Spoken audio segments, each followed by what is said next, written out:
Hello. This video is intended to show how I have met the requirements for the NMRA Achievement Program's Certificate for Chief Dispatcher and to provide some helpful tips for those wishing to do the same. I have also prepared an information video for the Author Certificate, which you can find on this same YouTube channel. The requirements for any of the Achievement Program certificates may be found at the NMRA's website, www.nmra.org. Once there, pull down the tab for Education, select Achievement Program, and then you can see the different categories. The various certificates in the Achievement Program fall into 4 different categories, and the Chief Dispatcher Certificate is in the category of Engineering and Operation. It requires documented experience in the prototypical operation of trains on a model railroad and the preparation of operations-related documents for a model railroad layout. Now let's have a look at the specific requirements. We'll look at the operation experience requirement first, and this one is to participate in the operation of a model railroad, either a home layout or a club layout, for not less than 50 hours. A minimum of 10 hours each must have been served in 3 of the 5 categories listed below, one of which must be number 5, dispatcher. So the 5 categories are engineer, yardmaster, hostler, what they call Towerman, it could also be traffic manager or roadmaster, and dispatcher. This experience shall be accumulated on 1 or more model railroads, having at least 2 mainline trains plus yard switching in simultaneous operation.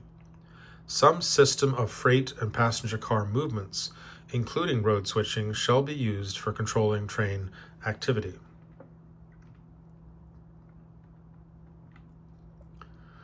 The following job descriptions are not designed to list all of the things that a particular job does.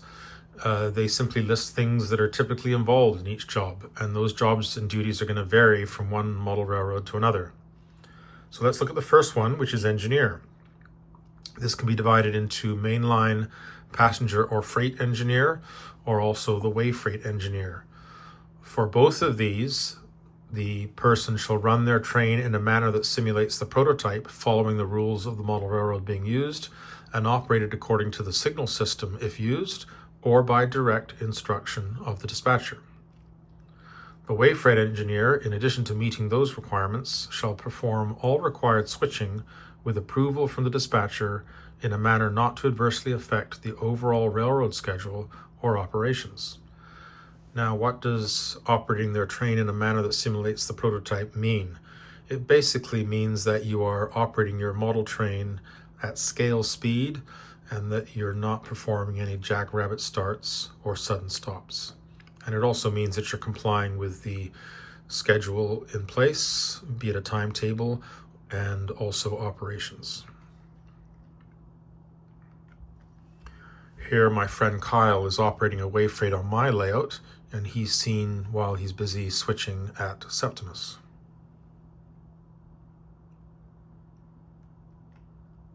The second position we'll look at is yardmaster. This can be divided into yardmaster or station master. A yardmaster runs the freight yard, makes up trains with the appropriate cars in the desired numbers to have trains ready when the timetable or dispatcher requires them.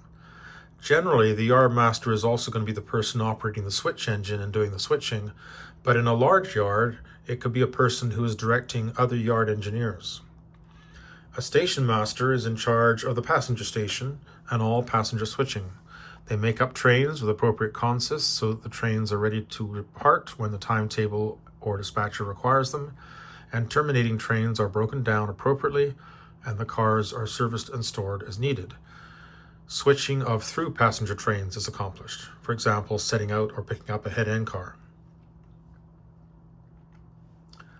Here, my friend Philippe is serving as yardmaster as Chetwynd, and he's engaged in operating the switch engine as he makes up outbound trains. The third position is referred to as hostler. There is a branch of this which is also named power desk.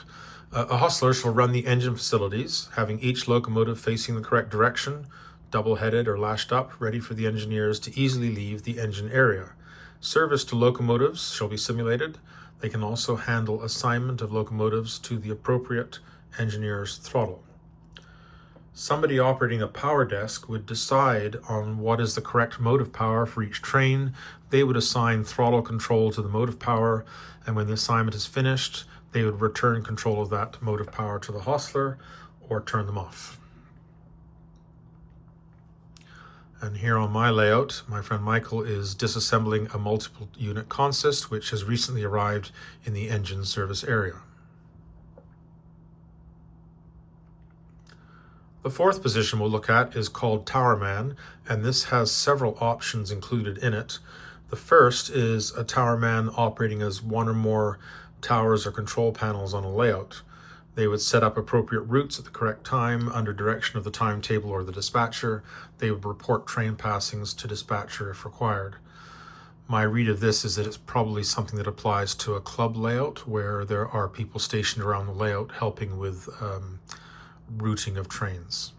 The second option is traffic manager. This would be a person who determines which cars come and go from each industry and the amount and location of traffic and specifying the route. They might create a computer program to do this automatically. And the third option is the roadmaster. This is the operating troubleshooter and repair person who keeps things moving smoothly. This is often the function of a layout owner during an operating session. This person can take track in or out of service if it's not working. And here you see me working on a turnout in Chetwynd Yard, and I'm trying to get that fixed to allow traffic to get going again. The fifth position is the dispatcher. This person coordinates all train movements either by sequence, timetable, or fast clock, or some other operating system. My prototype in my era uses the manual block system for authorizing trains, and we use a train sheet for recording the train movements. So those are the positions that one can earn experience in on a layout. In addition to the documented operating experience that we've just looked at, this certificate also requires the preparation of some documents pertaining to operation on a model railroad layout. The intent here is to demonstrate an understanding of prototypical train operations and how they can be applied to a model railroad. I know that some people are a little intimidated by the paperwork requirements for some of these certificates, but I found that I was able to accomplish them in the course of a few evenings, so I do encourage you to persevere and attempt these. Let's look at each of them in turn. So the applicant is asked to do the following, and they can use a computer to accomplish these, but you don't need to. The first is to prepare a schematic drawing of a model railroad layout meeting the operating conditions described in A. That means the various requirements such as how many trains and simultaneous yard switching and so on, and indicating all pertinent simulated distances. This can be a diagram of one of the layouts on which you put in your qualifying time, but there is no requirement that it must be, so it could be a different layout. It could also be a fictitious layout. The drawing must be neat and readable, but it does not have to be in ink. So when we talk about a schematic drawing, we're actually just talking about a line drawing. We're not talking about a scale track plan, so this is quite easy to do. And for my certificate, I submitted a schematic drawing of my late friend Andy Barber's HO scale layout, which depicted BC Rail's Squamish subdivision in 1990. He built and operated this layout for several years. This layout was more suited for the documentation requirements than mine. Mine just did not have the volume of traffic that's specified in that requirement A, whereas my friend Andy did. So I elected to meet some of these requirements with some items that I had already prepared for his layout. The second requirement is to develop a timetable appropriate to the model railroad, simulating prototype time, covering a period of 8 hours or more, during which at least 3 scheduled mainline trains move in each direction. Now that last requirement is something that, again, made my layout not really applicable. So again, I had to go back to my friend Andy's layout, and I created this timetable for his layout. It is based on the prototype and was intended to look as much as possible like the original. And you'll note the number of trains in each direction, and I've also specified a meet between train number 1 and train number 12 at Porto, and that meet is highlighted in bold. You see the time there of 0835 for that meet.